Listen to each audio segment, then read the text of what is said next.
तो hello and welcome साथियों, कैसे हैं आप सब? बहुत ही अच्छे होंगे। दोस्तों, मैं आपका अपना हर्षित ठाकुरिया एसटी सर वापस से आप सभी लोगों का बहुत बहुत स्वागत करता हूं। मोशन कोचिंग इंस्टीट्यूट की तरफ से जो उनका प्रॉमिस है, जो हमारा प्रॉमिस है, वो है 2021 का सफ़र। मतलब ये जो सफ़र हम लोगों ने स्टार्ट किया है ना, मतलब इस सफ़र की अगर बात की जाए तो थोड़ा सा अलग है ये। दोस्तों, दो चीज़ें होती है लाइफ में। एक होता है जब हम कभी भी किसी भी कोर्स या सिलेबस के बारे में बात करते हैं तो बस केवल क्वेश्चन करते हैं, और एक वो होता है जब हम चीज़ों के कॉन्सेप्ट को समझते हैं। देखो, एक्चुअली एक बात लगभग सभी जगह बोली गई है, और वो एक बात ये कि बायोलॉजी को अगर करो तो कुछ इस तरीके से करो कि बायोलॉजी सबसे जल्दी हो जाए एग्ज़ाम में, और बायोलॉजी में जो स्कोर हो ना वो आपका बहुत औसम हो, एक से बढ़कर एक, मतलब नंबर एक नंबर आए, फर्स्ट क्लास, शानदार। दोस्तों, अब अगर मान लो अगर आपका सुपर बायोलॉजी का आपको क्वेश्चन करना है तो उसके लिए बहुत बड़ी चीज़ ये है कि हम लोग वो जो छोटे छोटे पॉइंट्स होते हैं ना एनसीईआरटी के, हम लोग उनको अच्छे से आइडेंटिफाइड करें और समझने की कोशिश करें कि वो जो पॉइंट्स हैं उन पॉइंट्स के थ्रू आप कैसे उस पूरे चैप्टर को समझ सकते हो। ठीक है, आज हम बात करेंगे एक और चैप्टर के बारे में। नेम है उसका मॉर्फोलॉजी। आपको दिख रहा है अपनी स्क्रीन के अंदर। हम लोग मॉर्फोलॉजी ऑफ प्लांट्स की बात करेंगे, मतलब फ्लावरिंग प्लांट्स के बारे में। दोस्तों, प्लांट किंगडम में हमने बहुत सारी बातें पढ़ी इसके बारे में। हमने पढ़ा कि एग्जैक्टली जो प्लांट्स होते हैं उनमें कुछ प्लांट्स होते हैं जिनके अंदर अगर देखें तो फ्लावर प्रेजेंट होते हैं, बट ऐसा नहीं है कि प्लांट की सारी वैरायटी के पास या सारे प्लांट किंगडम में सभी वैरायटीज़ के पास फ्लावर प्रेजेंट हो। तो ऐसे भी प्लांट हो सकते हैं जिसके अंदर फ्लावर नहीं हो। तो आखिर इस कैटेगरी और इस तरीके को हम लोग कैसे सॉर्ट आउट कर सकते हैं हमारी डेली प्रैक्टिस शीट में, जो अभी हम यहाँ पे कर रहे हैं। ठीक है, जो हमने एक छोटा सा, एक आप लोगों के लिए एक बहुत ही स्पेशल सा और प्यारा सा जो कोर्स स्टार्ट किया है, उसी कोर्स में आज हम मॉर्फोलॉजी ऑफ फ्लावरिंग प्लांट्स ज़रा इस चैप्टर के साथ एक बार और बहुत अच्छे से दोस्ती बनाते हैं और देखते हैं इस चैप्टर में से जो इंपॉर्टेंट क्वेश्चन या जिस तरीके के क्वेश्चन बनते हैं, आखिर हम उन क्वेश्चन को किस तरीके से सॉर्ट आउट कर पाएंगे। तो क्वेश्चन को आपको किस तरीके से सॉर्ट आउट करना है, किस तरीके से आपको क्वेश्चन को सॉल्यूशन उसका करना है, उस चीज़ को हम यहाँ पे समझते हैं। चलिए भाई, सबसे पहले दोस्तों स्टार्ट करता हूँ मैं क्वेश्चन नंबर फर्स्ट से। दोस्तों, क्वेश्चन नंबर फर्स्ट आपसे ये बोलता है कि जो रूट होती है वो कहाँ से प्रोड्यूस होती है? नोड से, इंटर नोड से, both A and B, and none of the above. देखो, ज़्यादातर क्वेश्चनों में ये देखा गया है कि जब आपको नन ऑफ द अबव वगैरह मिलता है या ऑल ऑफ दीज मिलता है तो ज़्यादातर आपको ये देखने को मिलता है कि ऑल ऑफ दीज या नन ऑफ द अबव ही इसका आंसर होता है, मेरे हिसाब से। आपने भी देखा होगा। मगर दोस्तों, मैं आपको एक बात बोलूँ, मतलब ये बात देखने में बहुत सही है कि इस तरीके का आंसर होता है, मगर यहाँ पर देखो ज़रा रूट प्रोसेस, तो एक्चुअली रूट के कहाँ से प्रोसेस होती है उस चीज़ के बारे में हम लोग बात करते हैं। दोस्तों, पहली बात है यहाँ पे नोट से। देखो, अगर मैं आपसे ये कहूँ क्या नोट से रूट प्रोसेस होती है तो आप लोग जनरली मेरे से मना कर दोगे, क्योंकि नहीं सर, एग्जैक्टली बिल्कुल भी नहीं। जो नोड होता है, इंटर नोड होता है, तो अलग अलग चीज़ होती है। जैसे हम लोगों ने प्लांट एनाटॉमी में भी पढ़ा था ये वाली बात, कि अगर मैं कभी भी प्लांट एनाटॉमी में किसी भी एक डायग्राम के बारे में बात करूँ, याद है ये वाला डायग्राम मैंने आपको बनाया था, तब मैंने आपसे कहा था दो तो नोड होंगे और नोड के बीच में होंगे इंटर नोड। तो क्या नोड या इंटर नोड से रूट प्रोसेस होगी? बिल्कुल भी नहीं। दोस्तों, एक्चुअली जो रूट होती है ना, ये डेवलप होती है रेडिकल से, और रेडिकल को हम क्या बोलते हैं? रेडिकल को हम बोलते हैं फ्यूचर रूट। तो रूट का जो डेवलपमेंट होता है वो होता है रेडिकल से, और इस रेडिकल को हम बोलते हैं फ्यूचर रूट। तो हम लोग यहाँ पे ए और बी ऑप्शन की तरफ नहीं जाएंगे, क्योंकि ऑप्शन नंबर सी उन दोनों का ही सपोर्ट कर रहा है। और दोस्तों, कोई बात नहीं, जिसका कोई नहीं उसके हमें ना, तो जो डी है वही हमारा राइट आंसर है।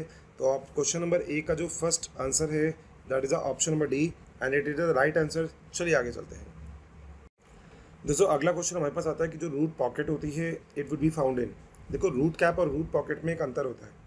अगर आप कभी भी रूट का डायग्राम देखते हो तो नीचे की तरफ यहाँ पे जो लगा होता है ना, it is the root cap, जो एग्जैक्टली इसके प्रोटेक्शन का काम करती है।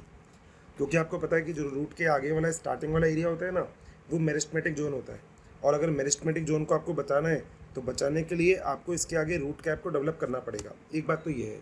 अब दोस्तों, यहाँ पे जो आपसे पूछा गया है वो ये है कि जो रूट पॉकेट है it would be found in. Root pocket basically कहाँ पे मिलती है?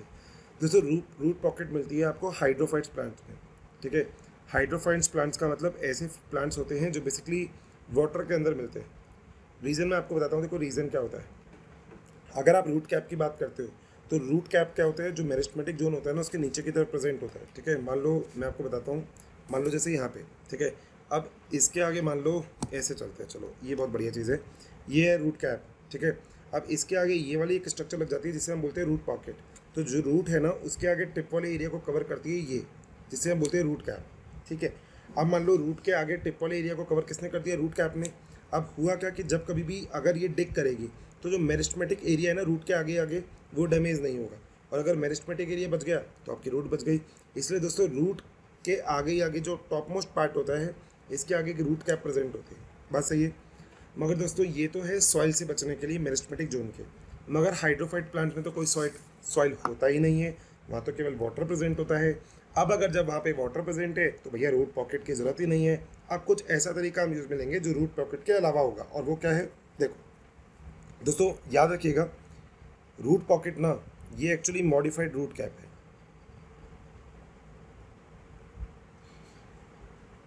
ठीक है। इसका बेसिक काम होता है बैलेंसिंग का, और साथ साथ दोस्तों ये रीजनरेटेड नहीं होती।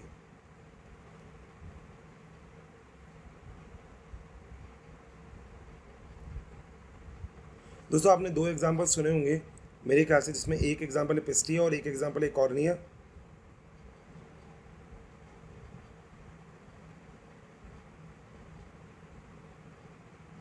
कॉर्निया वो जिसे वाटर हाइनेक बोलते हैं, जलकुंभी, बिल्कुल सही, तो इसे ही हम कॉर्निया बोलते हैं। तो बेसिकली अगर रूट पॉकेट की बात की जाए तो रूट पॉकेट रूट कैप का अल्टरनेट होता है, जो कि हाइड्रोफाइट्स प्लांट्स के अंदर प्रेजेंट होता है, क्योंकि वहाँ पे सॉइल प्रेजेंट नहीं होती, तो डिगिंग में मेरिस्टेमेटिक जोन के डैमेज होने का चांसेस कम रहता है।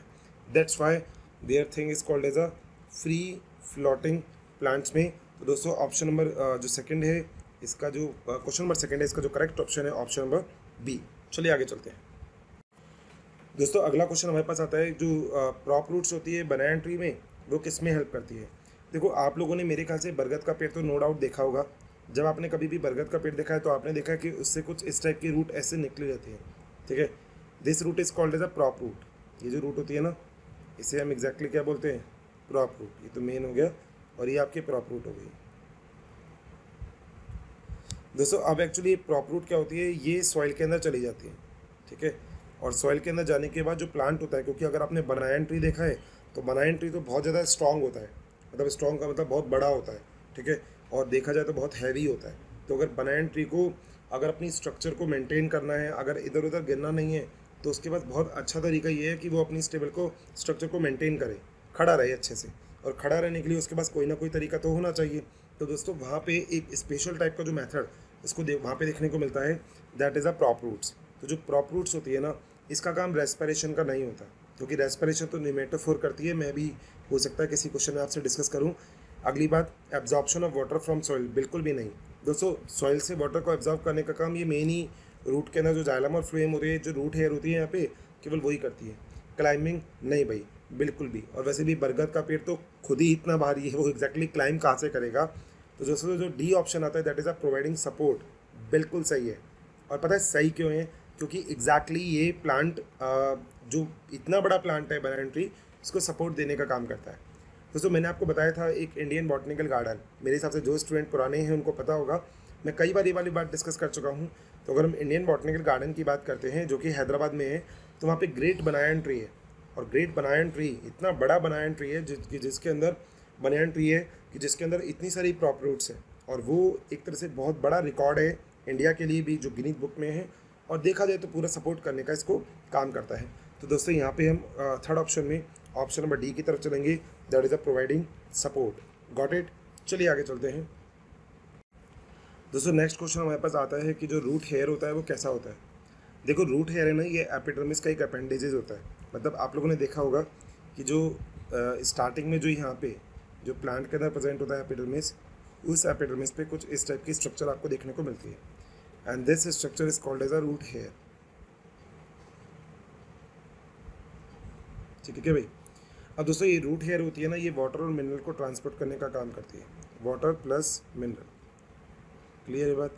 अब जरा समझिएगा, ये हो गया आपका एपिडर्मिस, ठीक है। अब दोस्तों देखो होता क्या है, सबसे पहले तो बहुत सारे बच्चे एक चीज़ में कंफ्यूज होते हैं कि सर रूट हेयर और हेरी रूट क्या होता है। दोस्तों अगर आपसे कभी भी कोई बात करेगा ना हेरी रूट की, हेरी रूट, तो ये तो डिजीज़ होती है जो कि RI प्लाज्मिड यानी कि रूट इंड्यूसिंग प्लाज्मिड के थ्रू होती है। नाम भी अगर आप याद रखना चाहें तो एग्रोबैक्टीरियम राइजोजीन, इसके थ्रू डिजीज़ होती है जिसे हम बोलते हैं रूट हेयर डिजीज़ या हेरी रूट डिजीज़, सॉरी। तो ये तो एक अलग ही कॉन्सेप्ट हो गया जो हम लोग पढ़ते हैं। तो मैं यहाँ पे बता रहा हूँ हेयरी रूट और रूट हेयर अलग अलग चीज़ें। तो रूट हेयर क्या होता है? तो रूट हेयर एब्जॉर्प्शन करने का काम करता है। आप लोग ऐसा बोल सकते हो कि root hair is directly proportional to the absorption of water. अगर सॉइल के अंदर वाटर प्रेजेंट है तो रूट हेयर डायरेक्टली प्रोपोर्शनल है। जितना रूट हेयर होगा उतना ही वाटर का एब्जॉर्प्शन ज़्यादा होगा। बात सही है। अब दोस्तों रूट हेयर वाटर का एब्जॉर्प्शन करता है, ये बात तो हम जानते हैं, मगर एग्जैक्टली ये होता कैसा है? दोस्तों रूट हेयर ना जनरली आप बोलते हो ये होता है यूनिसेलुलर, और नॉर्मली यूनिसेलुलर ही होता है ये, ठीक है। साथ साथ दोस्तों आप एक बात और बोलते हो थिन वॉल्ड। थिक नहीं होती, थिन वॉल्ड होती है, क्योंकि इसको एब्जॉर्प्शन का काम करना है, ठीक है। इसका जो लाइफ स्पान होता है वो बहुत शॉर्ट होता है, शॉर्ट लाइफ, बहुत जल्दी जल्दी बनती है, जल्दी जल्दी ख़त्म हो जाती है। और दोस्तों साथ साथ ये अनब्रांच्ड होती है। दोस्तों ये तो बात कर रहे हैं हम नॉर्मल कंडीशन में, मगर यहाँ पे रूट हेयर कैसे होगी? लिखा हुआ है ऑलवेज यूनिसेलुलर। बिल्कुल सही बात है कि जो रूट हेयर होती है वो हमेशा ही क्या होती है? यूनिसेलुलर होती है, ठीक है। मगर दोस्तों यहाँ पर ना मैं आपको एक बात और बताना चाहूँगा, एक एक्सेप्शन रखना चाहूँगा जो बिल्कुल ही अलग है। दोस्तों कलौंजी जो होता है, कलौंजी, इसे मल्टीसेलुलर रूट हेयर प्रेजेंट होता है, ठीक है। एक्सेप्शन में याद रखना कलौंजी, ठीक है। तो इसमें जो होता है ना वो मल्टीसेलुलर रूट हेयर प्रेजेंट होता है। बाकी सभी जगह आपको क्या मिलेंगे? Unicellular root hair. तो यहाँ पे कुछ ऐसा कोई ऑप्शन नहीं लिखा हुआ जिसको हमने को ये लिखा हुआ एक्सेप्शनली कुछ, तो हम इसकी में यूनिसेलुलर की तरफ ही जाएंगे। तो दोस्तों फोर्थ क्वेश्चन है, उसका answer perfect answer number A होता है। चलिए आगे चलें। तो कैसा लग रहा है भैया? बढ़िया ना? First class? टेंशन तो नहीं है किसी को? बढ़िया। देखो बात करते करते हम क्वेश्चन नंबर 5 की तरफ भी आ चुके हैं। कितनी जल्दी आ चुके हैं ना क्वेश्चन नंबर 5 पे। और देखो इंपॉर्टेंट जो भी कैटेगरी होगी ना हम लगभग सबको देखेंगे, क्योंकि इस चैप्टर में बहुत सारी चीज़ें ऐसी है जो अंडरस्टैंडिंग की नहीं है, जो केवल लर्निंग की है। मगर लर्निंग वाली चीज़ों को हम थोड़ा सा समझने की कोशिश करते हैं यहाँ पे कि आखिर ये चीज़ें भी कैसे समझी जा सकती है। देखो सबसे पहले दोस्तों टैप रूट। दोस्तों देखो दो टाइप के रूट आप लोग याद रखिएगा, एक होती है टैप रूट और एक होती है फाइब्रस रूट। दोस्तों डायकॉट जो होता है ना उसके अंदर आपको टैप रूट देखने को मिलती है, और मोनोकॉट के अंदर आपको देखने को मिलती है फाइब्रस रूट, ठीक है। अब टैप रूट क्या होती है? अगर मान लो यहाँ पे ऐसे कोई प्लांट है तो इस प्लांट में ऐसे ऐसे एक एक रूट बहुत ही नीट एंड क्लीन होती है, and this is called as a tap root. ये टैप रूट होता है। फाइब्रस रूट क्या होता है? अगर मान लो कोई भी प्लांट है और ये है तो यहाँ पे कुछ इस तरीके से ऐसे निकला हुआ रहता है, this is called as a fibrous root. आप लोग देख सकते हो जो ग्रास होती है ना, ग्रास, उसकी आप कभी भी रूट देखना आपको फाइब्रस रूट दिखेगी, मगर पीपल का पेड़ देखना है कभी भी तो आपको टैप रूट मिलेगा। इनफैक्ट बनाना ट्री देखना तो आपको वो भी टैप रूट देखने को मिलेगा। ये वाली बात तो क्लियर है। चलिए अब हम लोग बात करते हैं कि क्या चीज़ होती है। दोस्तों टैप रूट के लिए 5 पॉइंट दिए हुए हैं। फर्स्ट पॉइंट है पॉजिटिव जियोट्रॉपिक और पॉजिटिवली हाइड्रोट्रॉपिक, पॉजिटिवली फोटोट्रॉपिक। देखो नॉर्मली अगर देखते हैं ना तो जियोट्रॉपिक क्या होता है? जो ग्रेविटी की डायरेक्शन में चलता है। अगर कोई भी चीज़ मान लो ग्रेविटी की डायरेक्शन में चल रही है तो वो होगी पॉजिटिव जियोट्रॉपिक, और अगर ग्रेविटी के अगेंस्ट चल रही है तो वो होगी नेगेटिव जियोट्रॉपिक। सही बात है। ऐसे ही सेम अगर कोई चीज़ वाटर की डायरेक्शन में चल रही है तो पॉजिटिव हाइड्रोट्रॉपिक, वाटर के अगेंस्ट चल रही है तो नेगेटिव हाइड्रोट्रॉपिक, ठीक है। दूसरी बात, अगर कोई चीज़ ऊपर की तरफ चल रही है, दोस्तों ये लाइट की डायरेक्शन में चल रही है ना भैया, सन तो ऊपर ही आता है तो ये होगा पॉजिटिव फोटोट्रॉपिक, और अगर वो चीज़ ऊपर जा रही है तो वो नीचे ग्रेविटी के अगेंस्ट जा रही है तो वो नेगेटिव फोटोट्रॉपिक होगी।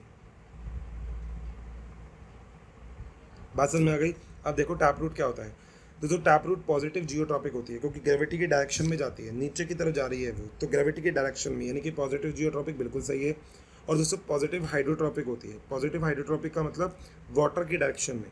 आप किसी भी प्लांट के एक साइड पे वाटर रख देना और दूसरे साइड पे वाटर मत रखना, आप देखेंगे सारी की सारी रूट जो होगी ना वो वाटर के डायरेक्शन की तरफ ही जाएगी प्लांट के अंदर। तो इसका मतलब होता है कि जो प्लांट होता है वो पॉजिटिव हाइड्रोट्रॉपिक जो मूवमेंट होता है ना ये शो करती है इसकी रूट, ठीक है। तो दोस्तों यहाँ पे फिफ्थ ऑप्शन में हम ऑप्शन नंबर ए की तरफ जाएंगे। आप बाकी ऑप्शन देख सकते हैं। देखो अगला लिख रखा है नेगेटिव हाइड्रोट्रॉपिक, जो बिल्कुल गलत है। नेगेटिव जियोट्रॉपिक, अरे कैसे ग्रेविटी की डायरेक्शन में तो जाएगा, ये भी गलत है। पॉजिटिव फोटोट्रॉपिक ऊपर थोड़ी जाएगा, ये भी गलत है। तो देखा जाए तो नीचे के 3 ऑप्शन गलत हो जाते हैं, तो 3 गलत है तो एक ही सही है, that is option number first. बहुत बढ़िया, चलो आगे चलें। दोस्तों अगला हमारे पास क्वेश्चन आता है कि जो वेलेमन होता है वो प्ले इंपॉर्टेंट रोल। वेलेमन क्या होता है?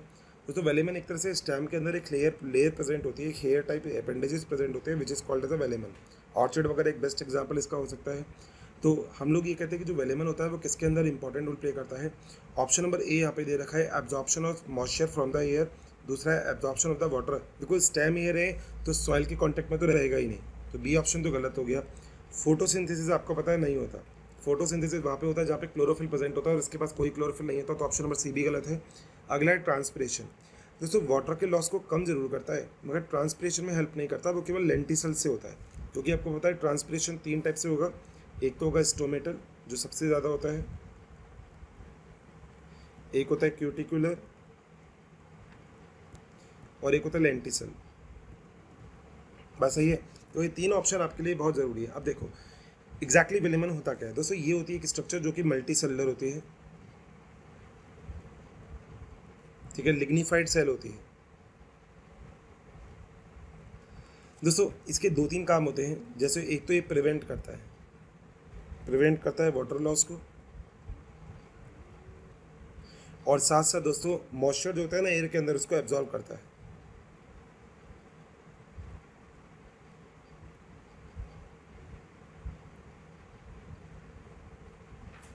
और दोस्तों एक चीज़ और, सपोर्ट प्रोवाइड करवाने का काम करता है।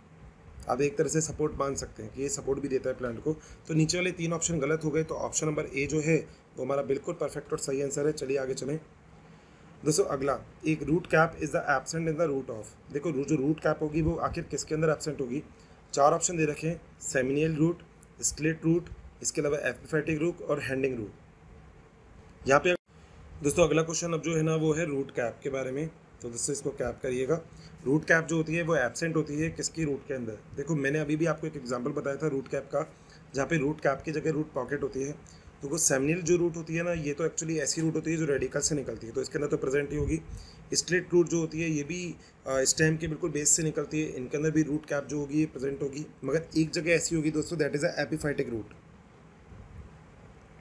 तो जो एपिफाइटिक रूट होती है ना, इसके अंदर जो रूट कैप है ये एब्सेंट होती है, ठीक है।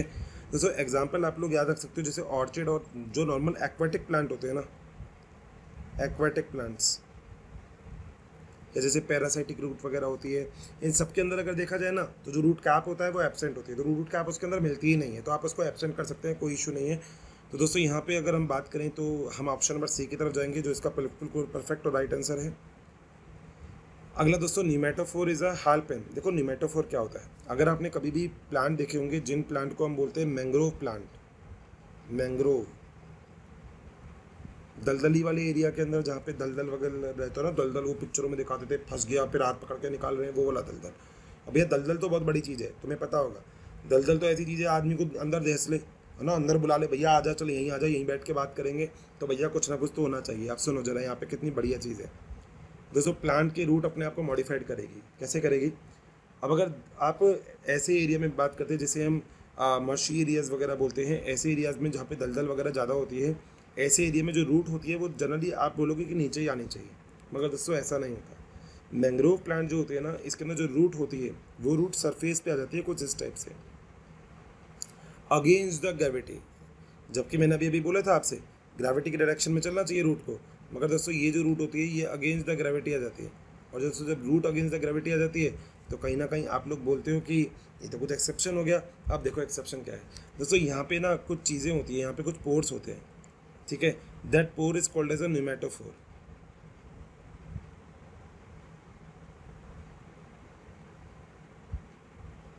न्यूमेटोफोर।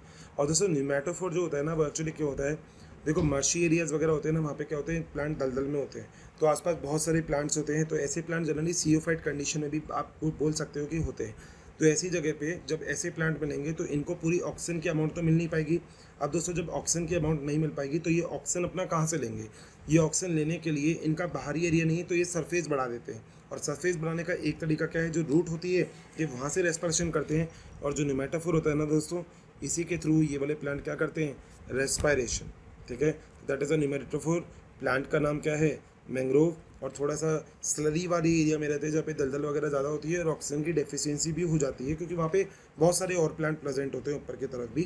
तो दोस्तों यहाँ पे याद रखिएगा जो नेमेटोफोर है इसके लिए जो राइट आंसर आएगा that is option number A which is the right answer. चलिए आगे चलें।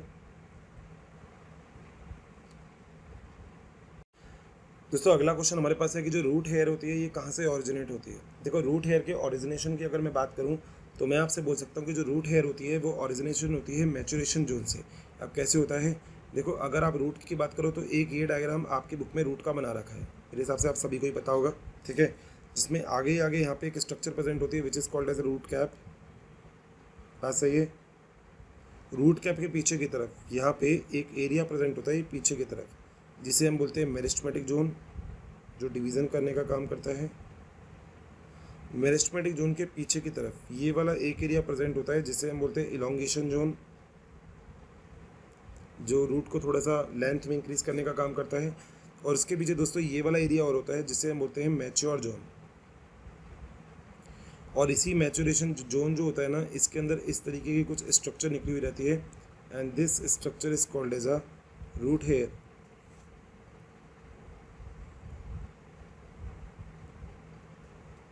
तो दोस्तों यही स्ट्रक्चर होती है जिन्हें हम रूट हेयर्स बोलते हैं। तो रूट हेयर्स कौन से एरिया से निकलती है, मैचुरेशन जोन से। इलोंगेशन जोन केवल बड़ा करने का काम करता है, आगे ही आगे डिवीजन करेगा जिसे हम मेरिस्टेमेटिक जोन कहेंगे।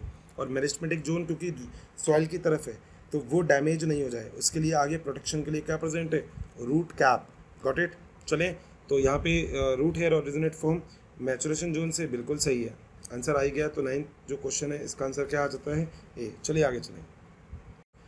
दोस्तों अगला क्वेश्चन हम लोगों के पास बनता है the relation between bacteria and the Leguminosae plant is that of. Bacteria और लेगुमिनेसी प्लांट के बीच में कोई रिलेशन होता है जिसके बारे में हम यहाँ पे बता सकते हैं। तो देखो क्या होता है दोस्तों, अगर देखा जाए तो लेगुमिनेसी प्लांट्स मतलब पी प्लांट्स, जो पल्सेज होते हैं, केरल्स होते हैं, इन्हें हम लेगुमिनेसी प्लांट बोलते हैं। अब जो लेगुमिनेसी प्लांट होते हैं ना वो क्या होते हैं, उनकी जो रूट होती है ना दोस्त, रूट, उस रूट के अंदर एक बैक्टीरिया प्रेजेंट होता है जिसे हम बोलते हैं राइजोबियम। और दोस्तों यही राइजोबियम जो एटमॉस्फेरिक नाइट्रोजन होता है ना, उस नाइट्रोजन को फिक्स करता है, कन्वर्ट करता है अमोनिया के अंदर, and this process is called as a nitrogen fixation. अब leguminosae plant plus micro organisms यानी कि बैक्टीरिया, इस दोनों के बीच में एक रिलेशनशिप है और रिलेशनशिप गिव एंड टेक का है। राइजोबियम को रहने के लिए जगह मिल रही है जबकि प्लांट को नाइट्रोजन मिल रहा है जो प्लांट के लिए बहुत ज़रूरी है। तो दोस्तों जब गिव एंड टेक का रिलेशनशिप होता है तो आपको पता है कौन सा रिलेशनशिप है, गिव एंड टेक। और गिव एंड टेक का रिलेशनशिप एक ही होता है, that is a symbiotic. Symbiotic, तो इसका आंसर क्या आएगा, option number C, that is a symbiosis. Question number 10 का आंसर ऑप्शन नंबर सी आएगा। चलिए आगे चलें। दोस्तों अगले क्वेश्चन में हमसे बोला गया है कि ये जो यहाँ पे चीज़ लिखी हुई है, ये जो रीजन है रूट के, इसको अरेंज करें। और अरेंज करें किस मेथड से, अरेंज करें कुछ इसी तरीके से कि हमको पता लग जाए कि ऑप्शन कौन सा सही है। दोस्तों पहला आएगा मैचुरेशन जोन। देखो जरा, इसमें बोला है arrange for the root tip, यानी कि यहाँ से बात करनी है, नीचे वाले एरिया से यहाँ से बात करनी है। तो दोस्तों पहले तो मेरिस्टेमेटिक होता है, फिर एलोंगेशन होता है, फिर मैचुरेशन आता है। बात सही है। अब यहाँ पे आप देखो जरा, मेरिस्टेमेटिक को हम सेल डिवीजन फेज भी बोल सकते हैं। तो पहले सेल डिवीजन, फिर एलोंगेशन, फिर मैचुरेशन। देखो है क्या कहीं, पहले सेल डिवीजन, फिर एलोंगेशन, फिर मैचुरेशन, है ना। Option number C, that is the right answer. एक चीज़ को चाहे घुमाए कैसे भी, मगर आप लोगों को घूमना नहीं है उसके अंदर, आप लोगों को एज इट इज वही कॉन्सेप्ट याद रखना है जो डायग्राम का कॉन्सेप्ट था अपने पास, as it is same to same. चलिए आगे चलें। दोस्तों नेक्स्ट क्वेश्चन हमारे पास ये है, the primary function of the stem is to. Primary function यानी कि सबसे पहला फंक्शन क्या है भाई, बहुत सारे फंक्शन करती है स्टेम, मगर पहला फंक्शन क्या है। दोस्तों स्टेम का पहला फंक्शन है बियर करना, यानी कि अपने ऊपर होल्ड करना। किस किस चीज़ को स्टेम दोस्तों होल्ड करती है, अपने ऊपर लीफ को, ब्रांचेस को, इन सभी चीज़ों को, फ्लावर को और फ्रूट को, इन सभी चीज़ों को अपने ऊपर होल्ड करने का काम कौन करती है, स्टेम करती है। तो अब जरा यहाँ पे देख लो, सबसे पहला पॉइंट तो यही होता है, बाकी तो और सारे बहुत पॉइंट हो सकते हैं। आप स्टेम से वेजिटेटिव प्रोपगेशन भी मान लो करवा सकते हो, प्लांट का फिक्सेशन भी करवा सकते हो, बहुत सारे काम हो सकते हैं। मगर इसने पूछा गया जो बात ना, वो बात देखना, प्राइमरी फंक्शन। अब स्टेम अगर आप देखो तो स्टेम का आप क्या कहते हो कि स्टेम का प्राइमरी फंक्शन जो होता है, वो स्टेम का प्राइमरी फंक्शन क्या होता है, क्या होता है स्टेम का प्राइमरी फंक्शन, वो वाली चीज़ देखो। तो दोस्तों आपको पता है कि जो स्टेम होता है ना, वो एग्जैक्टली सीड के जिस पार्ट से डेवलप होता है, that is called as a plumule. तो प्लूम्यूल से डेवलप होता है स्टेम, ठीक है।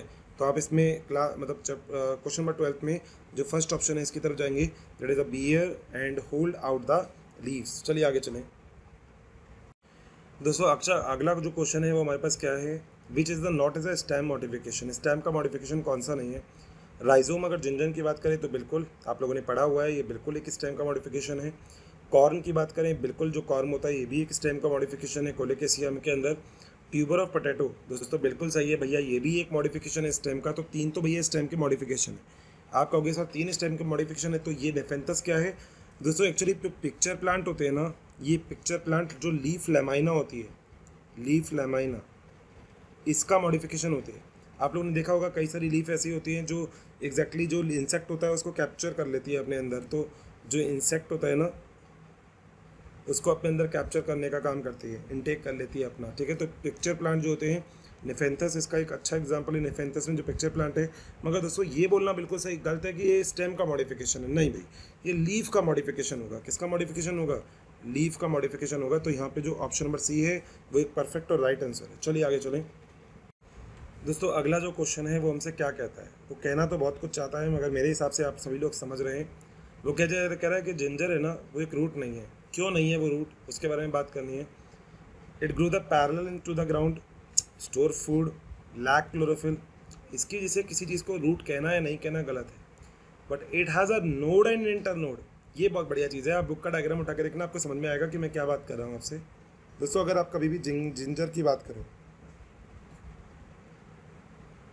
कोशिश करूँगा बनाने की, जितना भी ठीक ठाक बन जाती है कोई बात नहीं, हंसना मत ज़्यादा, है ना, कहीं हंसो बाद में, क्योंकि देखो देखो सर ने कैसी जिंजर बनाई है, ऐसा मत करना। बस ठीक ठाक बना देंगे, लगेगा थोड़ा बहुत जिंजर जिंजर तो लगेगा, जिंजर जिंजर खेलेंगे, कुछ करने का नहीं, बस जिंजर जिंजर खेलना है बस। ये देखो, ये जिंजर जिंजर जिंजर, ये जिंजर जिंजर जिंजर, ठीक है दोस्तों। इस चीज़ को हम बोलते हैं नोड।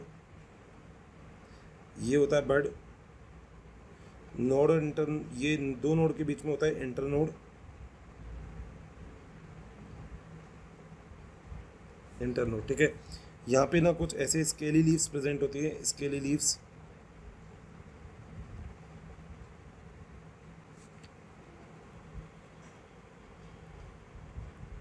लीफ दोस्तों। अगर देखा जाए ना तो जिंजर होता है उसके अंदर नोड और इंटर नोड होता है। तो जब जिस चीज़ के अंदर नोड और इंटर नोड होगा वो तो स्टेम के अंदर आपको देखने को मिलता है। जनरली आप लोगों ने पढ़ा भी होगा कि जो स्टेम होता है उसमें नोड और इंटर नोड होता है। याद है ये वाला डायग्राम, याद है ना, हम लोगों ने बात की थी, नोड है बीच में इंटर नोड है। तो हम तो स्टेम की बात करते हैं जब हम नोड और इंटर नोड की बात करते हैं, बट यहाँ पे आपको नोड और इंटर नोड कहाँ मिल रहा है ही नहीं। तो इसका मतलब अगर देखा जाए तो जिंजर के अंदर आपको नोड और इंटर नोड मिल रहा है, जबकि आप इसको रूट नहीं बोल सकते। तो लिखा हुआ है देखो वहाँ पे, एक्चुअली जो ये जिंजर है ना, ये आप एक एग्जाम्पल पढ़ोगे राइजोम में, जहाँ पे आप बनाना का एग्जाम्पल पढ़ते हो वहाँ पे आप पढ़ोगे जिंजर का एग्जाम्पल भी। तो इसके अंदर नोड और इंटरनोड दोनों प्रेजेंट होता है। सो दोस्तों that's why it is not a root, ये बिल्कुल भी रूट नहीं है, क्योंकि रूट के अंदर नोड और इंटरनोड का कोई सवाल ही नहीं है, सवाल ही नहीं होता। शहंशाह ऑप्शन नंबर डी जो है वो सही करो, ऑप्शन नंबर डी। चलो भाई ऑप्शन नंबर डी पे ऑप्शन कंप्लीट, क्वेश्चन कंप्लीट। चलो भाई आगे चलो दोस्तों। अगला जो क्वेश्चन है हमारे पास वो है जो राइजोम्स होता है, they are the different from the root as, ठीक है। अभी मैंने आपको राइजोम्स का जो डायग्राम आपको बनाया था, बेसिकली आपको बताया भी था राइजोम जो जिंजर के अंदर अपने एक एग्जाम्पल एक डायग्राम अपने देखा था, और अपन ने बोला था कि यहाँ पे कुछ नोड और इंटरनोड प्रेजेंट होते हैं। याद है आपको, मैंने आपसे बोला था there are some node and internodes are there, node और इंटरनोड होता है। ये जो होता है नोड, ये भी होता है नोड, और नोड के बीच में क्या होती है, इंटरनोड। साइड में मैंने आपको अगर ध्यान है तो मैंने आपको बताया था कि यहाँ पे स्केली लीव्स प्रेजेंट होती है, याद है, ठीक है, और यहाँ पे आगे बर्ड प्रेजेंट होता है। तो दोस्तों देखा जाए तो नॉर्मल जो रूट होती है उसके अंदर ये सब कुछ नहीं मिलता है, मगर अगर आप केवल और केवल बात करते हो इस चीज़ की जिसे हम जिंजर बोलते हैं, इसके अंदर आपको स्केली लीव्स वगैरह ये सब चीज़ें मिलती है। तो थोड़ा सा देखा जाए तो बिल्कुल अलग एग्जाम्पल हो जाता है ये। तो दोस्तों फर्स्ट ऑप्शन देखना जरा, they are having the scale leaves and the axillary bird, बिल्कुल सही है। स्केली लीव्स भी प्रेजेंट होती है ये रीस में, और इसमें एक्सिलरी बर्ड भी प्रेजेंट होती है आगे की तरफ जो आप देख रहे हो कॉर्नर की तरफ, ठीक है। तो right answer is option number A, that is a correct answer. दोस्तों एक बात, अभी तक लगभग हम 15 क्वेश्चन तक पहुंच चुके हैं और हमने बहुत सारी छोटी छोटी बातें देखी। देखो कोशिश तो पूरी रहती है कि लगभग जितने भी क्वेश्चन ले तो उसमें मैक्सिमम इंपॉर्टेंट पार्ट को कवर कर दें, बट फिर भी जिन क्वेश्चन को यहाँ पे कवर किया गया है ना, उन क्वेश्चन के आसपास का जो भी आपका टॉपिक वगैरह है एक बार उसको अच्छे से क्लियर करना, ठीक है, पढ़ना। If you have any doubt, कोई भी डाउट हो आपको तो प्लीज़ आप पूछ सकते हैं, बट टॉपिक को बहुत ध्यान से देखना। एग्जाम्पल वाला चैप्टर है, ज़्यादातर कोशिश करना आप लोग एग्जाम्पल को लर्न कर सकें, आसानी होगी इससे क्वेश्चन को अटैम्प्ट करने में। Got it? चलिए अब आगे चलते हैं जरा, आगे कौन सा क्वेश्चन है। जी हाँ, तो चले जरा आगे। बहुत बढ़िया। अगला आता है क्वेश्चन नंबर 16।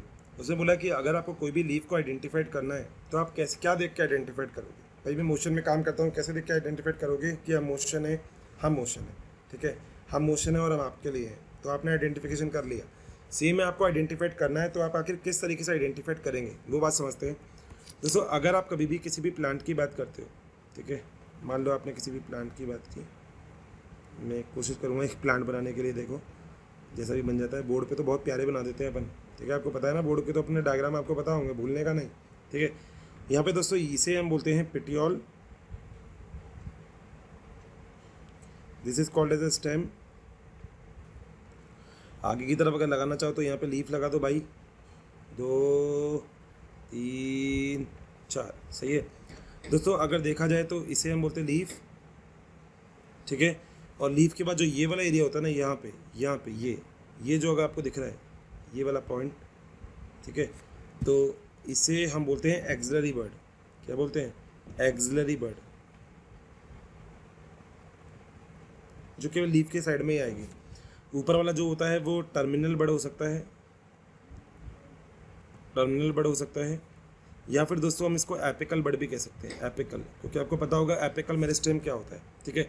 तो अगर यहाँ पे बात की जाए तो लीफ इज आइडेंटिफाइड फॉर्म, तो लीफ जो होती है वो किस तरीके से आइडेंटिफाइड होती है? पहली चीज़ होती है फ्लैट ग्रीन लैमिना के थ्रू, सेकंड होती है presence of leaf and blade and petiole, third होता है presence of the axillary bird and the fourth होता है अकरेंस ऑफ क्लोरोफिल। देखो क्लोरोफिल तो कहीं भी दिख सकता है, स्टेम में भी दिख सकता है, तो डी ऑप्शन तो बिल्कुल गलत होगा, मगर यहाँ पे present of the axillary bird. दोस्तों ये जो ऑप्शन नंबर सी है ना, ये देखो बिल्कुल सही है, तो हम यहाँ पे ऑप्शन नंबर सी की तरफ जाएंगे, जो हमारा बिल्कुल सही आंसर है। चलिए आगे चलते हैं दोस्तों। नेक्स्ट क्वेश्चन जो हमारे पास आता है वो है the main function of the leaf is. Leaf का जो मेन फंक्शन होता है वो क्या होता है? देखो लीफ के अगर मेन फंक्शन की मैं बात करूँ तो आपको लीफ के मेन फंक्शन यहाँ पे कई सारे आपको देखने को मिल रहे हैं। जैसे अगर देखा जाए मैन्युफैक्चरिंग ऑफ फूड, देखो जो लीफ होता है ये फोटोसिंथेटिक होता है, हम लोग जानते हैं जो लीफ होता है कैसा होता है, ये होता है फोटोसिंथेटिक। और आप बोलते हो फोटोसिंथेटिक क्या होता है? जिसके अंदर क्लोरोफिल प्रेजेंट होता है। तो दोस्तों यहाँ पे क्लोरोफिल ए प्रेजेंट होता है, जैसे हम रिएक्शन सेंटर की तरह भी बोलते हैं। तो हम एक बात तो मान सकते हैं कि जो लीफ होती है ना वो फूड बनाने का काम करती है, ठीक है। अब तो मैं 3 चीज़ बोल रहा हूँ, मैं कई बार बोलता हूँ और ये वाली चीज़ इंपॉर्टेंट है तो याद रखिएगा। तो जो लीफ होती है ना ये फूड बनाती है, बात सही है, और ये बनाती है जिस फॉर्म में, उसे हम बोलते हैं ग्लूकोज। फूड ट्रांसपोर्ट होता है फ्लोएम के थ्रू, तो जो फ्लोएम है इसके अंदर जो फूड होगा वो होगा किसकी फॉर्म में? सुक्रोज। और जो स्टोर करता है किसी भी जगह पे, क्योंकि प्लांट के अंदर पैरेन्काइमा प्रेजेंट होता है, तो जो फूड का स्टोर होता है वो किसकी फॉर्म में होता है? स्टार्च। ये 3 चीज़ें तो पहले तो याद रखना, एक होता है ग्लूकोज, एक होता है सुक्रोज, एक होता है स्टार्च। तो ये 3 चीज़ें तो आपको पहली बात तो याद रखनी है बहुत ही अच्छे से। चलिए अगली चीज़, the main function of the leaf is. Leaf का जो मेन फंक्शन होता है वो क्या होता है, उस चीज़ को अगर हम बात करें तो दोस्तों पहला होता है मैन्युफैक्चरिंग ऑफ फूड, फूड का मैन्युफैक्चरिंग करना। बिल्कुल सही बात है, क्योंकि आपको पता है पूरे प्लांट में जो फूड को बनाने का काम होता है वो लीफ के थ्रू ही होता है, क्योंकि इसके पास क्लोरोफिल प्रेजेंट होता है। तो ये जो रिएक्शन करती है ना वो करती है फोटोसिंथेसिस। जो आपको पता है फोटोसिंथेसिस भी क्या होता है, कार्बन डाइऑक्साइड और वाटर मिलकर ग्लूकोज बनाते हैं, उसे हम फोटोसिंथेसिस कहते हैं। तो पहला तो बिल्कुल सही है। अगला है कंडक्शन ऑफ फूड। तो फूड का कंडक्शन करने का काम लीफ का नहीं होता, वो तो फ्लोएम करता है, तो बी ऑप्शन तो गलत है। अगला ऑप्शन है स्टोरेज ऑफ फूड। स्टोरेज और देखा जाए तो केवल लीफ में हो ऐसा कहना तो बिल्कुल गलत है, तो ये भी गलत है। अगला एक्सचेंज ऑफ गैस। दोस्तों एक्सचेंज ऑफ गैस तो कई सारी चीज़ें करती है, लेंटिसल्स भी करता है एक्सचेंज ऑफ गैस तो, मगर देखो मेन फंक्शन पूछा है। अब आप ये नहीं कहेंगे सर एक्सचेंज ऑफ गैस नहीं होता, बिल्कुल होता है, मैं मानता हूँ, मगर मेन फंक्शन पूछा है लीफ का, और मेन फंक्शन तो दोस्तों क्या होता है? Manufacturing of food. इस क्वेश्चन को लेने का मेरा सबसे पहला मोटिव यही था कि वहाँ पे मेन फंक्शन मैंने अलग से ऐड किया है कुछ पॉइंट, तो प्लीज़ एनसीईआरटी के पॉइंट है और आप लोग इसको याद रखिएगा बहुत ही तरीके से और बहुत ही शानदार तरीके से। तो option number A is the right answer. चलिए आगे चलते हैं दोस्तों। अगला जो क्वेश्चन हमारे पास है यहाँ पे वो है कि जो फाइलोटैक्सी है वो क्या होती है। देखो फाइलोटैक्सी के लिए बेसिकली फाइलोटैक्सी है क्या? स्टेम के ऊपर लीफ का जो अरेंजमेंट होता है ना वो फाइलोटैक्सी है, मतलब स्टेम पे आखिर किस टाइप से जो लीफ होती है वो अरेंज होती है, and this is called as a phyllotaxy. Alternate भी हो सकती है, अपोजिट भी हो सकती है, तो किसी भी टाइप की आप फाइलोटैक्सी की बात कर सकते हैं। तो जो फाइलोटैक्सी होती है दोस्तों वो डिफरेंट डिफरेंट तरीके की हो सकती है, ठीक है। अब पहला ऑप्शन दे रखा है the mode of arrangement of leaf on the stem, भाई पहले ऑप्शन में आंसर आ गया खैर हमारा। चलो अगला देखते हैं। टाइप ऑफ रूट, बिल्कुल भी नहीं। Arrangement of the sepal and petal, flower की तो कोई बात ही नहीं भैया, वो तो लीफ के लिए है। अरेंजमेंट ऑफ ओवेरी नहीं भाई, फ्लावर की बात ही नहीं है। तो दोस्तों फाइलोटैक्सी के लिए option number A is a perfect right answer. चलिए आगे चलते हैं दोस्तों। अगला जो क्वेश्चन है वो हमारे पास सामने लीफ के बारे में है कि जो लीफ होता है वो क्या होता है। A vascular lateral growth, first point. Second point a superficial dorsal outgrowth. Third point an endogenous lateral growth and the fourth one is an exogenous lateral growth. दोस्तों अगर देखा जाए ना तो यहाँ पे हमको जो 4 पॉइंट्स दे रखे हैं बहुत ही अच्छे से, तो हम लोग अगर लीफ के बारे में बात करें तो लीफ क्या होती है एग्जैक्टली दोस्तों, ये ना एक लीफ जो होती है ये एक्चुअली एक ग्रीन थिन अपेंडेजेस होती है, लेटरल अपेंडेजेस। तो अगर आप देखा जाए तो ये ग्रीन होती है, एक थिन लेटरल अपेंडेजेस है।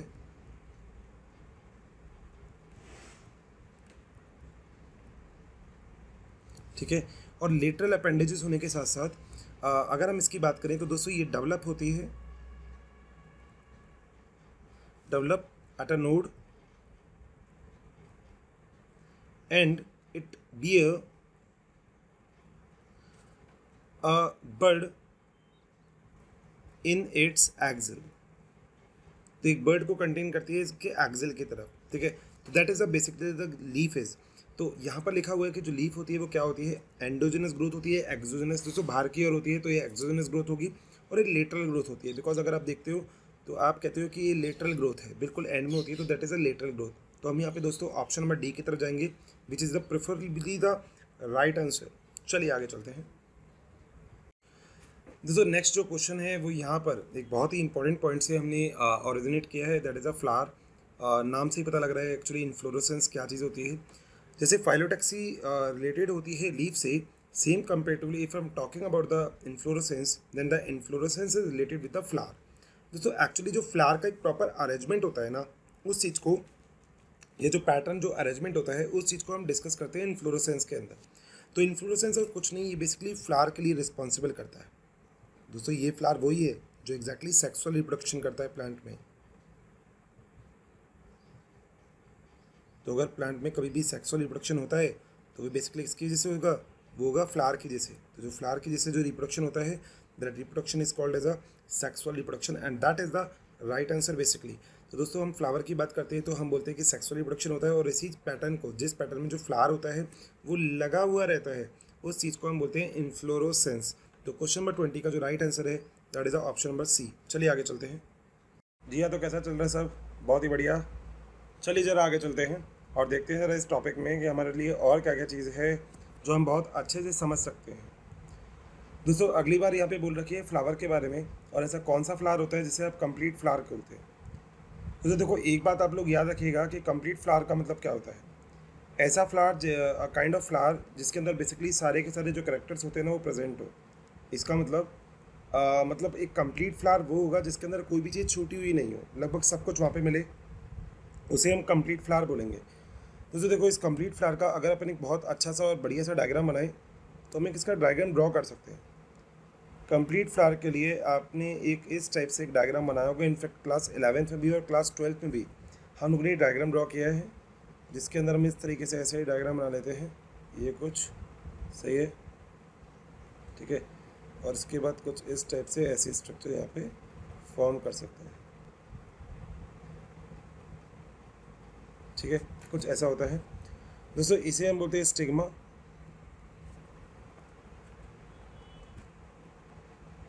स्टिग्मा, इसे हम बोलते हैं स्टाइल,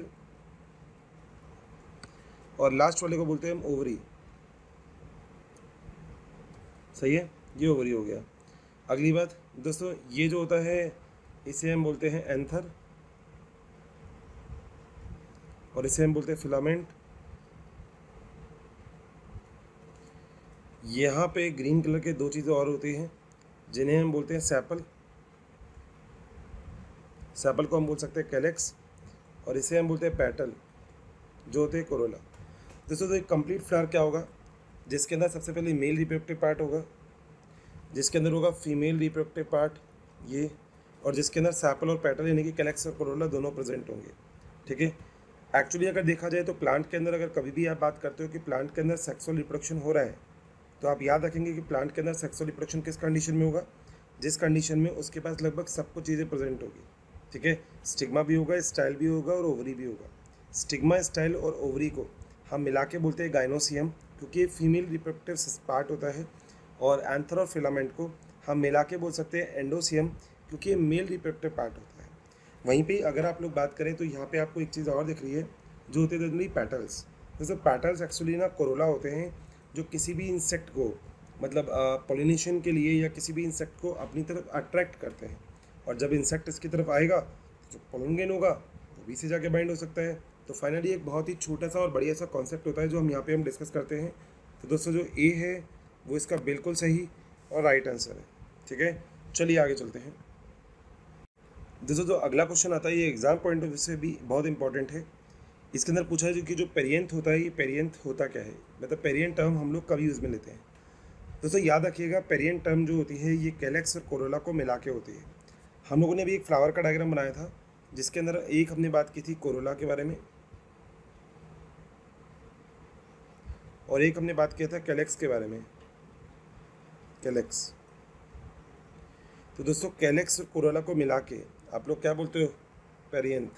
तो जो पेरियंथ होता है ये टर्म है जो कैलेक्स और कोरोला को मिला के बोली जाती है। ठीक है, तो यहाँ पे हम जो चार ऑप्शन है, जरा वो हम चार ऑप्शन अगर ध्यान से देखें तो ऑप्शन में फर्स्ट आपको बोलता है calyx and corolla are mixing. आप कर सकते हो सिमिलर, का मतलब होता है कि इन दोनों को आप मतलब कंबाइंडली जब आप यूज़ करें ना उस टर्म के लिए, corolla and gynoecium are similar नहीं भी, androecium and calyx are the similar नहीं, और androecium and gynoecium of the similar no भाई।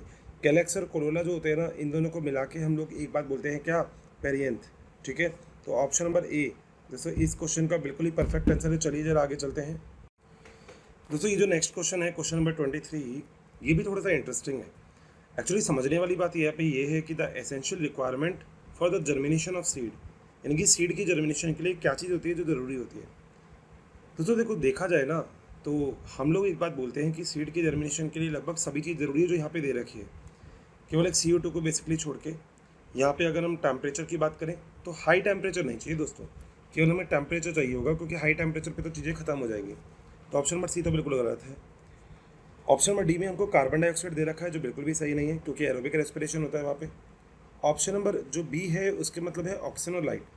दोस्तों मैं ये नहीं कहूँगा कि लाइट इंपॉर्टेंट नहीं है, बिल्कुल लाइट इंपॉर्टेंट है, मगर एक बात आपको भी समझनी ज़रूरी है यहाँ पे कि सॉइल के अंदर जो लाइट होती है ना वो नहीं जा पाती। तो उसके लिए सबसे बड़ी और सबसे इंपॉर्टेंट चीज़ होती है तो दोस्तों वो होती है जर्मिनेशन के लिए, तो दैट इज़ अ वाटर। आप लोगों ने सुना होगा एक प्रोसेस कि जब हम कभी भी सीड को सॉइल के अंदर इंसर्ट करते हैं, पोर करते हैं, माइक्रो या प्रोपेगेट करते हैं, तो उसके बाद हम लोग बाहर से वाटर देते हैं। और दोस्तों वाटर देने का मतलब ये होता है कि जो वाटर होता है ना वो सीड के अंदर मूव करता है। प्रोसेस आपको पता है, that process is called as imbibition. Endosmosis से ही होता है ये, तो इसे हम बोलते हैं एम्बाइबेशन। तो जो एम्बाइबेशन होता है इसके थ्रू जो वाटर होता है वो आपको अंदर की तरफ मूव कर जाता है, उसमें तो कोई दिक्कत नहीं है।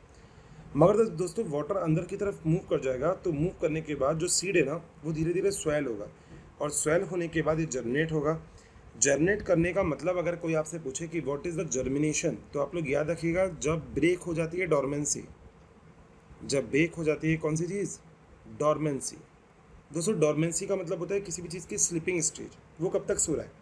अब जब आपने सीड लिया और सॉइल के अंदर लगा दिया तो ये तो नहीं पानी डालने के बाद सीधा एकदम से बहुत कुछ आ जाएगा, नहीं ना।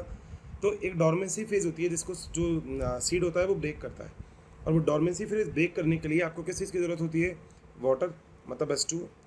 और दोस्तों साथ साथ एरोबिक रेस्पिरेशन भी वहाँ पे होगा, और एरोबिक रेस्पिरेशन के लिए क्या चीज़ ज़रूरी होती है, ऑक्सीजन।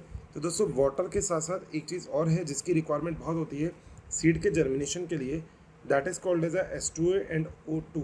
इन दोनों की आप लोग चीज़ यूज़ में ले सकते हैं। Got it. तो दोस्तों हमारे यहाँ पे जो ऑप्शन नंबर ए है वो हमारा बिल्कुल परफेक्ट और राइट आंसर है। दोस्तों नेक्स्ट क्वेश्चन हमारे पास है कि एडिबल पार्ट है जो मैंगो का वो कौन सा होता है। हम लोगों ने इस मॉर्फोलॉजी वाले चैप्टर में जो फ्रूट है उसके बारे में हमने पढ़ा है, और हमने पढ़ा है वहाँ पे 3 टाइप के लेयर्स पढ़ी है दोस्तों। बाहरी बार हम पढ़ते हैं एपिकार्प, ठीक है, एक हम पढ़ते हैं एंडोकार्प, और दोस्तों बीच में हम पढ़ते हैं मीसोकार्प।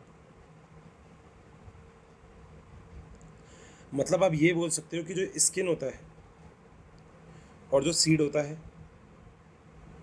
तो स्किन और सीड के बीच में एक पार्ट होता है जो कि बेसिकली फ्लैशी पार्ट होता है, and this fleshy part is edible. तो यही फ्लैशी पार्ट होता है जिसको हम खाने के लिए यूज़ में लेते हैं, and this fleshy part is called as a mesocarp. तो दोस्तों यहाँ पे जो ऑप्शन में बी है वो हमारा बिल्कुल परफेक्ट और राइट आंसर है। चलें आगे चलें, बहुत बढ़िया। तो क्वेश्चन नंबर 24 का ऑप्शन में बी बिल्कुल सही करिएगा। आगे चलते हैं दोस्तों। अगला जो क्वेश्चन हमारे पास आता है वो ये है कि जो एक सीड होता है, it is develop from which part of the plant. जो सीड होता है वो प्लांट के किस पार्ट से डेवलप होता है। 4 ऑप्शन हमारे पास यहाँ पे दे रखे हैं, जिसमें एक ऑप्शन है ओव्यूल, एक है ओवरी, एक है एंथर, एक है पिस्टल। देखो एक बात तो पहले हमें समझना है कि जो सीड क्या होता है। सीड दोस्तों जो मेल होता है ना और जो फीमेल होता है, ये जब दोनों गैमेट्स जो होते हैं ये जब फ्यूज होता है तो उसके बाद आपको फॉर्मेशन किस चीज़ का होता है, सीड का। एक बात तो ये है जो आपको याद करनी है, मतलब याद क्या करनी है, आपको पता होना चाहिए। दूसरी बड़ी बात दोस्तों, अगर मैं बात करता हूँ आपसे ओव्यूल की, स्टिग्मा स्टाइल ओवरी आपने पढ़ी है, उसके अंदर ओव्यूल प्रेजेंट होता है। तो अगर आप ओव्यूल की बात करते हो, जो ओव्यूल होता है वो दोस्तों डेवलप करता है किस चीज़ को, सीड को। क्योंकि हम लोग ये चीज़ जानते हैं कि जब एन और एन मिलकर 2n बनेंगे तो 2n के बाद क्या बनेगा, जायगोट। और जायगोट किसके अंदर डेवलप होता है, एम्ब्रियो के अंदर। एम्ब्रियो के अंदर तो दोस्तों जब जायगोट एम्ब्रियो के अंदर डेवलप होगा तो वहाँ से ही हम बोल सकते हैं कि जो ओव्यूल होता है वो डेवलप करता है किस चीज़ को, सीड को। ये बात तो क्लियर है। अब यहाँ पे एक और चीज़ दोस्तों, जब ओव्यूल सीड को डेवलप करता है तो अगर कभी भी आपके पास एग्जाम में क्वेश्चन यहाँ पे एक और बन सकता है कि जो फ्रूट होता है वो किससे डेवलप होता है। तो दोस्तों आपने एक और चीज़ पढ़ी है, that is called as a ovary. तो जो ओवरी है वो डेवलप करती है किस चीज़ को, फ्रूट को। तो ओवरी है उससे डेवलप होगा फ्रूट, और जो ओव्यूल है उससे डेवलप होगा क्या चीज़, सीड। डबल फर्टिलाइजेशन और ट्रिपल फ्यूज़न वाली बात आपको बहुत अच्छे से पता होगी, डबल फर्टिलाइजेशन और ट्रिपल फ्यूज़न, ठीक है। तो प्लीज़ ये वाली चीज़ भी याद रखना है, बहुत ही ज़रूरी चीज़ है, ठीक है। दोनों चीज़ें आपको याद रखनी है। तो यहाँ पे अगर हम जाएंगे तो ऑप्शन नंबर ए की तरफ जाएंगे, that is our right answer. चलिए आगे चलते हैं दोस्तों। अगला जो पॉइंट है हमारे पास वो एक्चुअली है वेजिटेटिव प्रोपेगेशन इन पिस्टिया आकर, ठीक है। सबसे पहले तो हम समझते हैं कि वेजिटेटिव प्रोपेगेशन होता क्या है। दूसरा एक वर्ड है जिसका नाम है वेजिटेशन या वेजिटेटिव। जैसे प्लांट में कुछ पार्ट ऐसे होते हैं जो सीड नहीं होते, मगर उससे आप फिर भी एक नया प्लांट डेवलप कर सकते हो। That part of plant is called as a vegetative part. पहली बात तो ये। तो वेजिटेटिव प्रोपेगेशन का मतलब होता है प्लांट का ऐसा पार्ट जो एक नया प्लांट डेवलप करने की ताकत रखता हो। That part of plant is called as a vegetative part. पहली बात क्लियर है। और दोस्तों इसी वेजिटेटिव पार्ट के पास एग्जैक्टली एक न्यू प्लांट डेवलप करने की ताकत होती है। न्यू प्लांट डेवलप करने की क्या होती है, ताकत। वैसे तो हम इस वेजिटेटिव पार्ट को एक और नाम से ले देते हैं, हम कई बार इसको लेते हैं एक्सप्लांट और टोटिपोटेंसी के नाम से। हम बोलते हैं प्लांट का वो पार्ट जो नया प्लांट डेवलप कर सकता है उसे हम एक्सप्लांट बोलते हैं, और एक्सप्लांट के बाद जो सुपर पावर होती है उसे हम टोटिपोटेंसी बोलते हैं। बात सही है। तो हम एक ऐसी कहानी यहाँ पे रख सकते हैं, मगर बोलने वाली बात यह है कि वेजिटेटिव प्रोपेगेशन होता है जो पिस्टिया के अंदर, वो आखिर होता कैसे है। तो 4 एग्जाम्पल दे रखे हैं, स्टोलन, ऑफसेट, सकर और रनर। देखो ध्यान देना, मैं एक आपको तरीका बताता हूँ। दोस्तों सब एरियल मॉडिफिकेशन है एक्चुअली ये। अगर आप कभी भी रनर की बात करोगे, रनर, ठीक है, तो दोस्तों रनर का बेस्ट एग्जांपल है ग्रासेस, ग्रासेस, ठीक है। तो ये तो रनर का एग्जांपल हो गया। अगर आप कभी बात करोगे सकर की, तो दोस्तों एक तो मेंथा, मेंथेनॉल, और एक है क्राइसैंथेमम।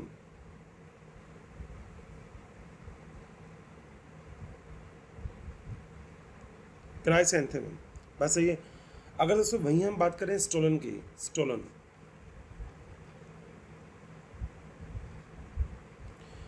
तो दोस्तों कोलोकेसिया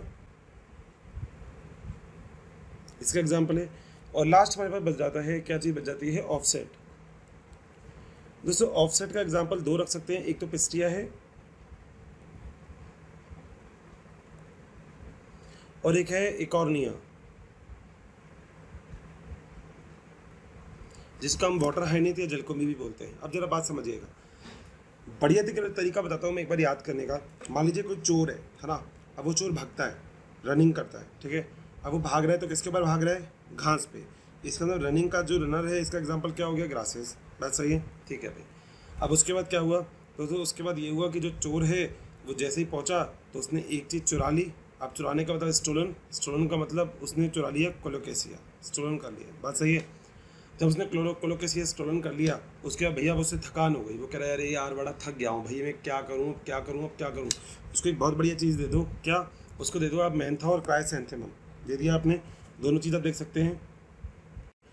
तो इस तरीके से ये कॉन्सेप्ट कंप्लीट होता है। तो फाइनली जो 26 है उसका हमारे पास राइट आंसर जो आता है that is option number B, that is a right answer. चलिए आगे चलते हैं।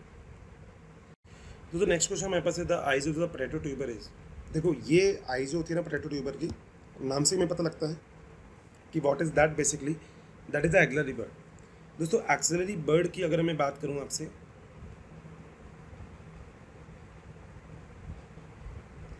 तो that is the basically the embryonic shoot. दोस्तों आप लोगों ने कई बार देखा होगा कि जो पोटैटोज होते हैं उस पोटैटो के ऊपर इस तरीके से ऐसे आइस डेवलप होती है, ठीक है। अब इन आइस का बेसिकली यूज़ क्या होता है दोस्तों, ये वेजिटेटिव प्रोपेगेशन करने के लिए बहुत ही बढ़िया मेथड होता है। मतलब इसके थ्रू आप यहाँ से इसको कट कर सकते हो, कट करने के बाद आपने इसको प्रोपेगेट किया किसी जगह पे, तो आपको एक नया प्लांट का वैरायटी ऑब्टेन हो जाएगा। मतलब एक होता है ना, देखो को किसी चीज़ का सीड लगाते हो तो उसका जर्मिनेशन होने में पता नहीं कितना टाइम लगता है, मगर यहाँ पे जर्मिनेशन की बात नहीं है, यहाँ पे एक्चुअली क्या है, बहुत ही आसानी से बहुत ही आराम से आपको चीज़ें मिल सकती हैं। तो एक ऐसा मेथड, एक ऐसा तरीका जिस मेथड के थ्रू आप एक नए प्लांट की वैरायटी डेवलप कर सकते हो, और वो भी बहुत ही कम टाइम में, that is the axillary bird. तो आप एक्सिलरी बर्ड के अंदर इसको यूज़ कर सकते हो, and this structure is called as a eyes, इसको आंखें बोलते हैं, ठीक है, आइज। तो इसको कट करो, लगाओ, और एक नया प्लांट की वैरायटी आप इजीली ऑब्टेन कर सकते हो। Got it. चलिए आगे चलें। दोस्तों नेक्स्ट क्वेश्चन हमारे पास होता है कि collect flower formula of the chillies. देखो सबसे पहले तो हम चिली की बात करते हैं, ठीक है। दोस्तों चिली का साइंटिफिक नेम है that is a capsicum annuum, it is a scientific name of chilli. Got it. दोस्तों अगर हम बात करें तो एक फैमिली है सोलोनेसी जिससे बिलोंग करते हैं, तो बिलोंग टू सोलोनेसी फैमिली। जनरली इसका फ्लावर जो होता है वो बाइसेक्सुअल होता है, एक्टिनोमॉर्फिक फ्लावर होता है, मॉर्फिक, ठीक है। दोस्तों अगर देखा जाए तो यहाँ पे जो कैलेक्स होते हैं वो 5 होते हैं, ठीक है, 5 कैलेक्स, ठीक है। अगर मैं बात करूँ कोरोला की, तो वो भी आपको कितने मिलते हैं कोरोला यहाँ पे, अगर आप ध्यान से देखेंगे तो इस कंडीशन में हम लोग बोल सकते हैं, तो वो भी हमारे पास 5 होते हैं, और कोरोला जो 5 होते हैं वो आपस में जॉइंट होते हैं, ठीक है। इसके अलावा अगर मैं एंडोसियम की बात करूँ तो वो भी आपके पास 5 होते हैं। यहाँ पे कोरोला और एंडोसियम आपस में जुड़े हुए रहते हैं। जो गाइनोसियम होता है वो यहाँ पे आपके पास 2 होता है। क्लियर। दोस्तों ऐसी कंडीशन में आप ये पूरी की पूरी चीज़ देख सकते हो कि आपके पास 4 फार्मूला हैं। तो 4 फार्मूला क्या है, सबसे पहले याद रखना कोरोला और एंडोसियम जो होंगे आपस में जुड़े हुए होंगे। देखो ये कोरोला और एंडोसियम आपस में जुड़े हुए हैं। कोरोला के नंबर कितने होते हैं, 5 होते हैं, और 5 के 5 आपस में जुड़े हुए हैं। देखो 5 के 5 आपस में जुड़े हुए हैं। तो यहाँ पे अगर देखा जाए तो परफेक्ट आंसर हमारे पास ऑप्शन नंबर सी आता है, जो इस क्वेश्चन का बिल्कुल परफेक्ट आंसर है। दोस्तों एनसीईआरटी में दिए हुए लगभग जितने भी इस तरीके के डायग्राम्स हैं, चाहे वो किसी भी फैमिली से बिलोंग करते हैं, आपको केवल उन्हीं फैमिलीज़ के ऊपर थोड़ा सा ज़्यादा फोकस करना है। बिकॉज हम एनसीईआरटी से बाहर की बात करें तो ऐसे बहुत सारी फैमिलीज़ है फिर जिसके बारे में हमें पढ़ना पड़ेगा, मगर हम ऐसे कितनी फैमिलीज़ के बारे में पढ़ेंगे, तो ज़्यादा फैमिलीज़ के बारे में नहीं पढ़ के केवल एनसीईआरटी में बेसिक उस फैमिलीज़ के बारे में हम लोग पढ़ें, पहली चीज़। दूसरी बात दोस्तों, जब आप कभी भी चैप्टर नंबर 5 जो exactly morphology of flowering plant है, चाहे फिर आप प्लांट किंगडम की बात भी करो, तो इन दोनों ही जगह पे आपको मैक्सिमम एग्जांपल आपको प्लांट उसके याद रखने हैं जो आपके एनसीईआरटी में दिए हुए हैं, ठीक है। देखो 2 चीज़ें होती हैं, एक तो ये कि अगर आप फैमिलीज़ पढ़ना चाहो तो ऐसे तो बहुत सारी फैमिलीज़ आ जाएगी, क्रूसीफेरी हो गई, मालवेसी हो गई, लिनिएसी हो गई, फैबिएसी हो गई, है ना, तो बहुत सारी फैमिलीज़ हो गई। तो अब आखिर हम किस लेवल तक फैमिलीज़ पढ़ेंगे, तो ज़्यादातर हमें उन फैमिलीज़ को बहुत अच्छे से डिस्कस करना है जो हमारे एनसीईआरटी में गिवन है। तो अगर हमारे एनसीईआरटी में कोई फैमिली गिवन है तो हम इजीली उसको लर्न भी कर सकते हैं, समझ भी सकते हैं, पढ़ भी सकते हैं। तो तीनों चीज़ें हमारे लिए बहुत आसान हो जाएगी, ठीक है। पढ़ना, समझना और आगे भी उसके क्वेश्चन अटैम्प्ट करना हम लोगों के लिए बहुत ईजी हो जाएगा। Got it. तो दोस्तों ऑप्शन नंबर सी जो है ना वो हमारे लिए इसका बिल्कुल परफेक्ट और राइट आंसर है। चलिए आगे चलते हैं। दोस्तों नेक्स्ट क्वेश्चन हमारे पास है, जो साइमोस इन्फ्लोरेसेंस होता है वो क्या होता है। दोस्तों इन्फ्लोरेसेंस के लिए हमने दो चीज़ों के बारे में बात की हुई है, एक है रेसिमोस, एक है साइमोस। देखो अगर यहाँ पर देखा जाए तो मैंने आपसे पहले भी बोला था, एग्जाम्पल एनसीईआरटी के जो गिवन है वो आपको याद होने चाहिए और वही आपको याद रखने हैं। अगर हम साइमोस इन्फ्लोरेसेंस की बात करें तो सोलोनेसी के अंदर, सोलोनिम के अंदर वो साइमोस टाइप का इन्फ्लोरेसेंस होगा। तो इसके अंदर होता क्या है, जो एंड होता है ना वो बिल्कुल फ्लावर से जो होता है ना वो बिल्कुल ऐसे कवर्ड रहता है, मतलब एंड जो होता है वो बिल्कुल पैक रहता है। तो आप कुछ इस टाइप से मान लीजिए एक फ्लावर बना सकते हैं इस तरीके से, ठीक है। ऐसे मान लीजिए फ्लावर बना दिया आपने, या फिर एक फ्लावर मान लो ऐसा बना दिया, ये कर दिया। तो this type of inflorescence is called as a cymose type of inflorescence. इसके अंदर देखा जाए तो this is called as a primary axis, this one is called as a secondary axis, और सेकेंडरी एक्सिस से फ्लावर लिख रहा है वो है टर्सरी एक्सिस, ठीक है। तो यहाँ पे ओवरऑल हम इस तरीके की बातें कर सकते हैं, ठीक है। अब देखते हैं ज़रा, मेरे ख्याल से आपको समझ में भी आ गया होगा। तो साइमोस टाइप का इन्फ्लोरेसेंस क्या होता है, जिसके अंदर बिल्कुल एंड जो होता है ना देखो बिल्कुल कवर्ड रहता है, बिल्कुल कवर्ड रहता है फ्लावर से, ठीक है। मतलब आगे डेवलपमेंट होने की कोई भी चांसेस नहीं होते। तो दोस्तों यहाँ पे जो 29 है, इसको जो राइट आंसर आता है that is option number A, which is a perfect and right answer. चलिए आगे चलते हैं। दोस्तों क्वेश्चन नंबर 30 हमारे सामने है कि जो प्लेसेंटेशन होता है in tomato and the lemon is, तो जो प्लेसेंटेशन होता है टोमेटो में और लेमन में होता है वो एग्जैक्टली कैसा होता है, वो या तो मार्जिनल होता है, या एक्सिल होता है, या पार्शियल होता है, या फिर फ्री सेंट्रल होता है। दोस्तों देखा जाए तो इसका जो राइट आंसर है दैट इज एक्सिल, एक्सिल होता है इसमें। दोस्तों जो ये एक्सिल होता है ये एक्चुअली मोनोकार्पस या सिनकार्पस किसी भी कंडीशन का हो सकता है, either it is a monocarpous and syncarpous. Monocarpous की बात करूं तो मैं आपको एक एग्जांपल जैसे अपन रख सकते हैं, पी वगैरह का अपन एग्जांपल यहाँ पे रख सकते हैं, जो एक बेस्ट एग्जांपल है मोनोकार्पस का।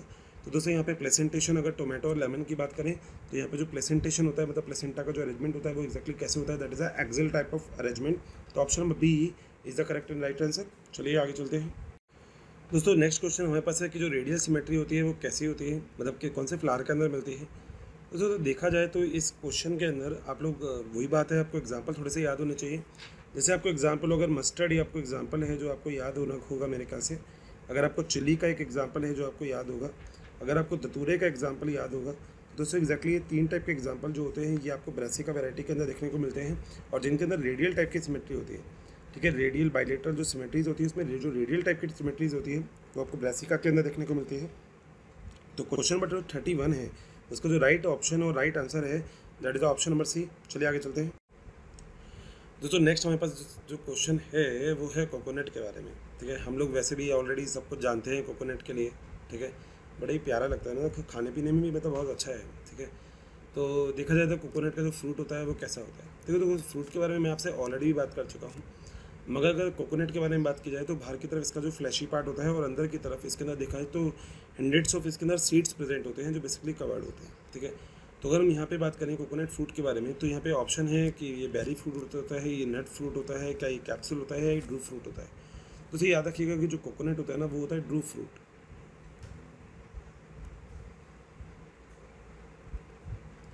अब आप कहेंगे सर ड्रू फ्रूट क्यों होता है, क्योंकि दोस्तों it is consider as seed and nut, ठीक है।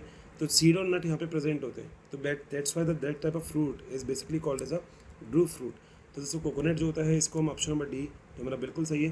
देखो मैं आपको एक बात है ना बहुत पहले भी बता चुका हूँ और मैं आपको बार बार वही चीज़ बोल रहा हूँ कि एनसीईआरटी के एग्जाम्पल्स को बहुत अच्छे से याद रखिएगा, और साथ साथ ये चीज़ और कि ऐसे एग्जाम्पल जो लास्ट ईयर कुछ पूछे गए हैं, तो कोशिश यहाँ पे ऐसी की गई है कि लगभग हमने पूरा का पूरा जो चैप्टर है उसको एक तरह से थोड़ा बहुत डिस्कस किया। और देखो बड़ी बात तो ये है कि एग्ज़ाम पॉइंट ऑफ व्यू से इसके एग्जांपल्स बहुत ज़रूरी हैं, तभी मैंने कोशिश की है कि बहुत सारे एग्जांपल्स को यहाँ पे जितने एग्जांपल्स हो सके वो आपके साथ शेयर करूँ, और हम बेसिकली बात करें उन सभी एग्जांपल्स के बारे में जो सभी एग्जांपल्स हमारे एग्जाम में पूछे जा सकते हैं। देखा जाए दोस्तों तो मेरे हिसाब से आपने जितने भी एग्जांपल्स अभी तक यहाँ पे पढ़े हैं वो लगभग आपको सारे एग्जांपल बहुत अच्छे से क्लियर होंगे, इसमें लगभग आपको कोई भी दिक्कत नहीं होगी। तो जो मॉर्फोलॉजी फ्लावरिंग प्लांट्स वाला चैप्टर है, इस चैप्टर में हमने बेसिकली बहुत सारे पॉइंट्स को डिस्कस किया। हमने देखा कि एग्जैक्टली किस तरीके से हम कॉन्सेप्ट को बहुत अच्छे से क्लियर कर सकते हैं। हम लोग ने बात की यहाँ पे मॉर्फोलॉजी के अंदर रूट की, स्टेम्स की, लीव्स की, फ्लावर की और फ्रूट के बारे में। दोस्तों सारी चीज़ें यहाँ पे बहुत ज़रूरी हैं, ठीक है। देखा जाए तो रूट, शूट और स्टेम, रूट, शूट और लीफ, इसके अंदर एग्जाम्पल वाइज जो क्वेश्चन होते हैं वो थोड़े से बहुत ज़्यादा आ सकते हैं। अगर बात की जाए लास्ट में फ्लावर फार्मूला की, तो that is also the same kind of important कि फ्लावर फार्मूला में से भी हमको बहुत सारे इंपॉर्टेंट टाइप के जो क्वेश्चन होते हैं वो हमें यहाँ से भी मिल सकते हैं।